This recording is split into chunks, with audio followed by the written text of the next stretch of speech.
Amorim a été viré. J'ai envie de te dire enfin.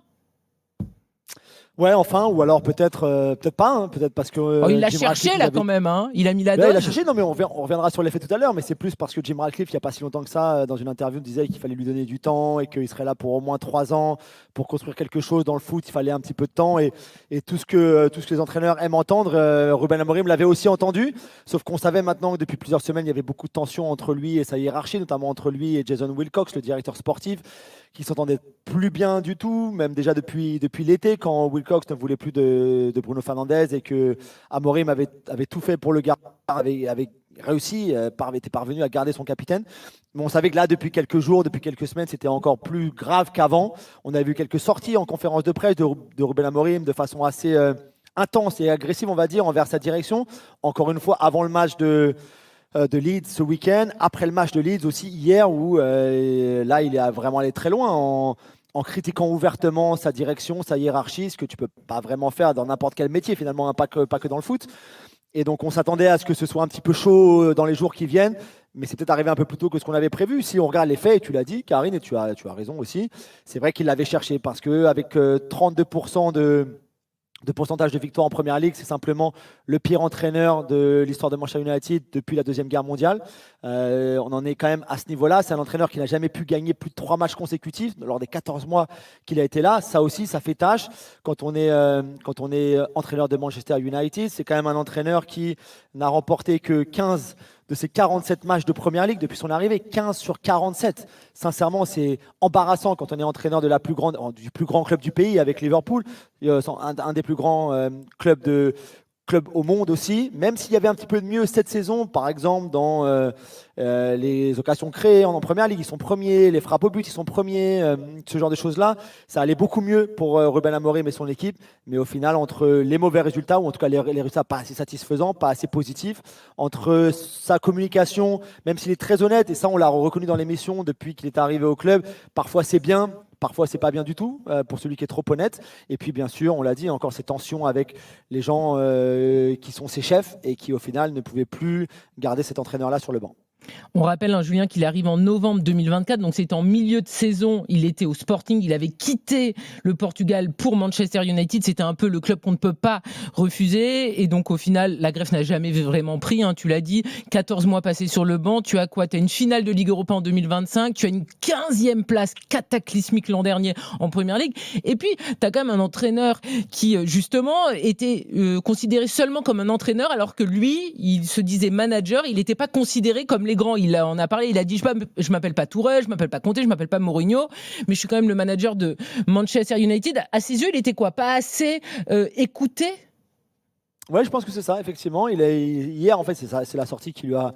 Je pense qu'il aurait été viré quoi qu'il arrive, même s'il avait eu une conférence de presse hier très tiède et très pas engagée du tout comme celle qu'il nous a offerte dans un sens entre guillemets. Mais effectivement, il dit moi, je suis venu pour être le manager de cette équipe, pas le coach.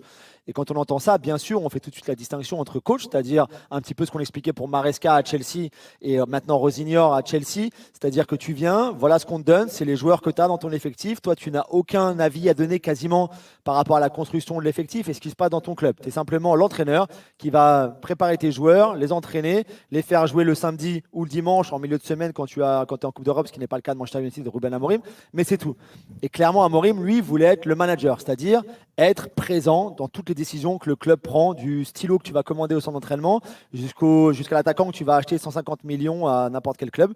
Lui, voilà, c'était clairement ça hier, ce qui le dérange, parce qu'en fin de conférence de presse, il dit aussi chacun doit faire son job. En gros, il y en a plein d'autres qui font pas un bon job ici au club. Et moi, mon job, c'est d'être manager, pas d'être coach, même si officiellement son titre, c'est head coach, donc entraîneur en chef finalement.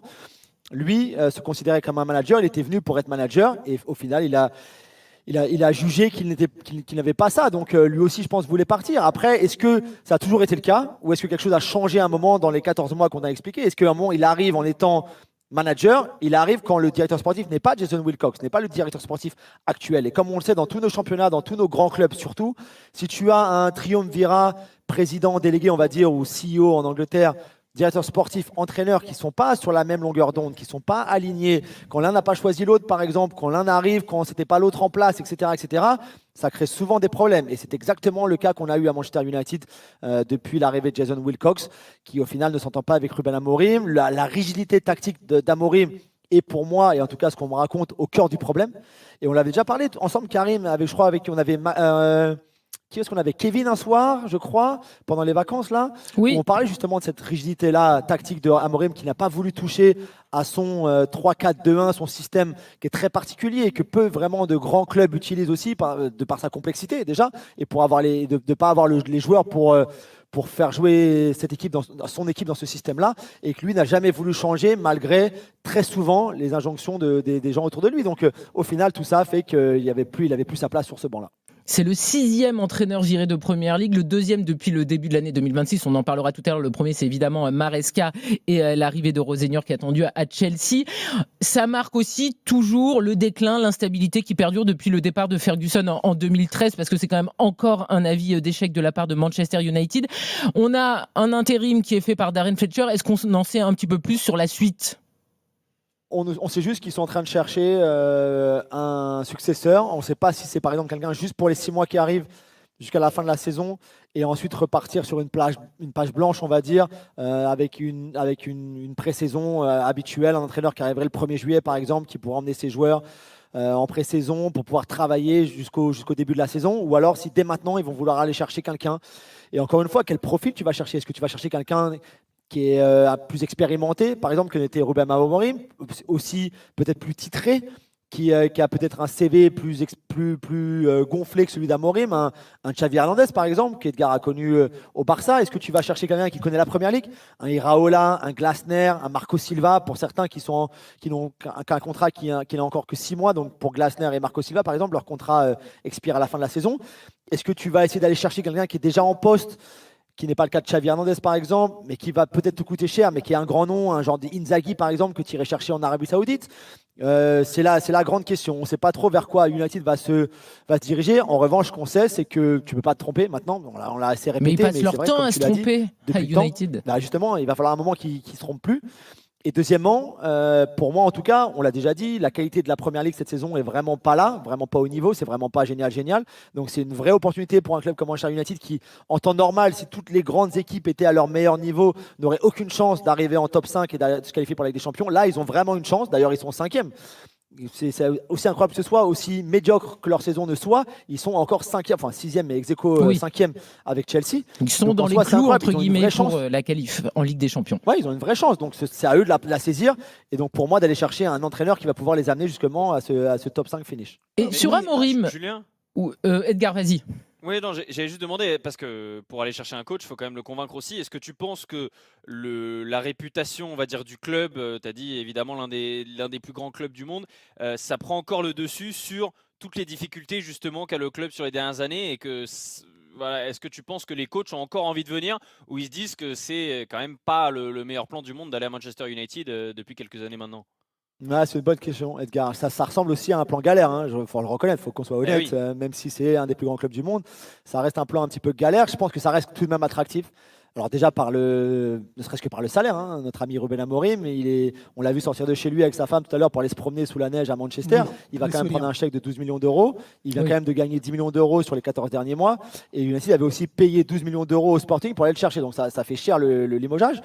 Mais donc déjà financièrement, parce qu'aussi il y aura des moyens. Ils ont dépensé quand même pas mal d'argent l'été dernier et surtout depuis l'arrivée de Ten Hag, ou en tout cas la deuxième saison de Ten Hag au club. Donc l'argent, vu que ça continue à rentrer dans les caisses du club, il y aura de l'argent aussi. Parce que c'est aussi la réputation du club, parce que c'est l'histoire, parce que c'est Sir Alex qui est encore en tribune, le pauvre à son âge et avec sa santé qui il mérite de voir autre chose sur le terrain, le pauvre. Ouais, non, mais tu te rends compte, et puis il continue à se taper ces purges là, d'aller les voir jouer, et à chaque fois le pauvre, il se retrouve sur des performances médiocres et des résultats mauvais.